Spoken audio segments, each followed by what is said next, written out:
For example, in Hungary, there is the Sziget Festival, which is probably the largest festival in Europe. Well, the music festival. The music festival. Which, like Glastonbury. Yeah. And they invited a Northern Irish rap band. Oh, this one, Kneecap. Exactly. Yeah, and it was a huge discussion in Hungary, for example, that is it possible to invite... First, I think it's a cultural question in Hungary. We don't have a big Muslim minority. It's under 1% or less.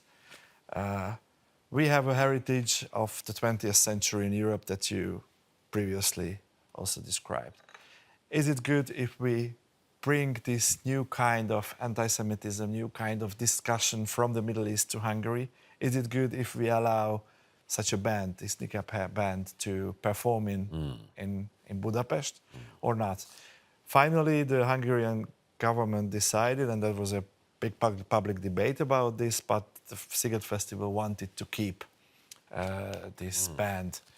And then the government decided that they don't allow to perform an anti-Semitic band in Budapest.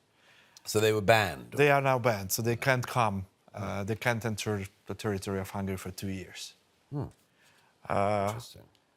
So I see this even in Hungary, where we don't. It's far away from us, so to say.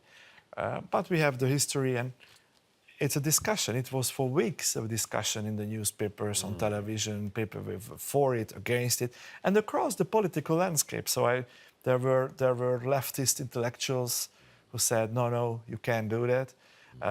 There were other intellectuals, leftist intellectuals, who said, yeah, you have to invite it, you have to allow them free speech, and it's fine if they perform and they sing like this. I see this as a big discussion in Europe. I agree with you that Israel is a bastion of the Western world in the Middle East, but neither in the US or in Europe or in the UK. It's not a very obvious yes or no question. Well, you know where this appalling Irish band Kneecap, you know the name, where it comes from? No. Kneecapping was something that the Provisional IRA, the Republican terrorist group, used to do if they wanted to punish somebody without killing them. And what they would do was that they would take a gun and they'd put it to your knee and they'd shoot you through the knee so that you couldn't walk again. It was known as kneecapping. So this charming Irish band have named themselves after this terrorist trait.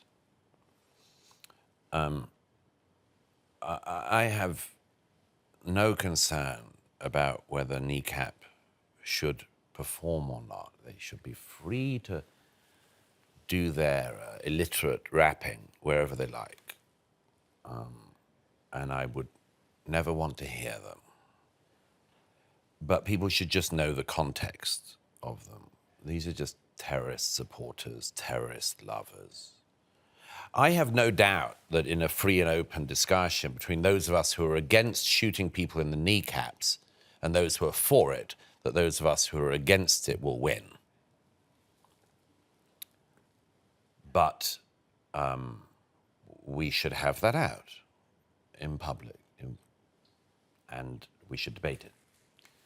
And as for the Irish obsession with Israel, which is part of the underlying thing of your question, I have to slightly subdue my anti-Irish bigotries, joking, of course, but I mean, I want to hear Ireland talk about Israel. Probably last of all things in this life. Ireland, never forget, during the 20th century, decided that in the war against Nazi fascism that it should be neutral. And it forbade its ports even being used by the Royal Navy in the fight against Adolf Hitler. And many thousands of British servicemen went to the bottom of the ocean because of the Irish people and the Irish government's obscene love of Hitler. I will not hear in the 21st century the descendants of the Hitler lovers in Ireland telling me about the Jewish state's right to exist. No. No. I mean, I'd rather hear Hamas sing than hear Irish politicians talking about Jews. They have no damn right. They've done nothing in their history that gives them the right to tell the Jewish people what they should do in their historic homeland. And there are a few thousand Jews left in Ireland. And this, by the way, was a very, very distinguished community in the past. Some great people came from Ireland in the Jewish community. And now it's a few thousand people. And this stupid government in Ireland makes the Jewish question one of the questions of the era. They can't do anything in Ireland. They're a pathetic chattel state of the EU, like a begging bowl to Brussels. And they dare to say who they think should have a state or not in the Middle East. They should sort their own damn house out. I feel rather strongly about the Irish question. I see that, but it's an interesting view, and I think for Hungarians, until this Kneecap question arose, it was not obvious. But now, for example, how do you describe this? They're terrorist supporters. Kneecap and groups, they are terrorist supporters. They support the provisional IRA. They literally name themselves against the provisional IRA who put bombs on trains as I was growing up in London, who blew up pubs in Birmingham, who shot people through the back of the head for being Protestant. They name themselves after these terrorists.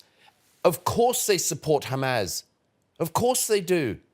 These people love terrorism. All I would say is that the Hungarian people, like everyone else, has to know who we're dealing with. Some people love death.